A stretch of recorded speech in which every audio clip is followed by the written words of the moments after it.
Now, this might be the last thing you want to do, but it's one of the most important things. Another thing you want to do in order to recover well from a C-section is, and that's completely normal, you just literally got cut open. If you do notice this, report it immediately to your provider.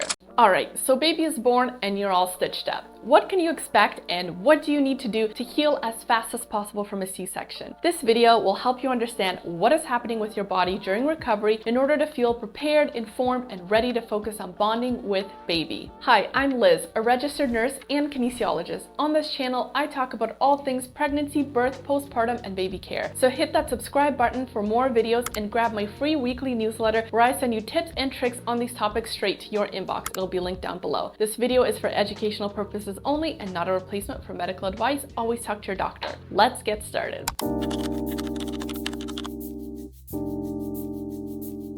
So after the surgery, you'll still have some vaginal bleeding called lochia. It's your body's way of cleaning itself out. You still need to evacuate the blood from the uterus just like you need to with a vaginal delivery. It'll start off red and heavy and then slowly get lighter. Just make sure to use pads, never tampons, to avoid infection. Be sure to keep an eye on the amount of bleeding as well. And if you're passing big clots or soaking through a pad within an hour, let your provider know. Usually right after a C-section, you'll be in the recovery room for a couple days, and that's where they're going to be monitoring your bleeding closely. Another thing you want to do in order to recover well from a C-section is keep a close eye on that incision. The incision will be sore, and that's completely normal. You just literally got cut open. So you'll either have staples or stitches, and it's crucial to keep that incision clean and dry, especially after a shower. Pro tip, when you need to cough or sneeze or even laugh, grab a pillow and hold it against your incision. This provides support and makes you feel more comfortable. You could always wear an abdominal binder as well, which wraps around you, and it looks like this. I'll put a photo. It could help you feel more secure as well. It's important not to have this on too tight though, especially in the first couple days of recovery. It's just supposed to be on securely and not placing too much pressure. Be sure that this is approved by your doctor first. You want to closely monitor the signs of infection in case you do get one, because you just never know. You want to inspect that incision daily and look for things like redness, swelling, pus, or a foul-smelling odor. If you do notice this, report it immediately to your provider. Next is to actually get up and start moving. Now, this might be the last thing you want to do, but it's one of the most important things. Within a few hours after surgery, a nurse will help you get up and start walking. Moving helps prevent blood clots and also helps with gas pain, which could be very uncomfortable after a C-section. Now, moving does not mean walking around very much, but it could just be like walking to the bathroom and back, or walking around your room for a couple minutes. Another thing you may notice is that caring for your baby may be difficult. For example, breastfeeding may be a little hard, even just picking up your baby. So get somebody to help pick them up for you. Be sure to use the football hold if you're breastfeeding your baby, along with a breastfeeding pillow.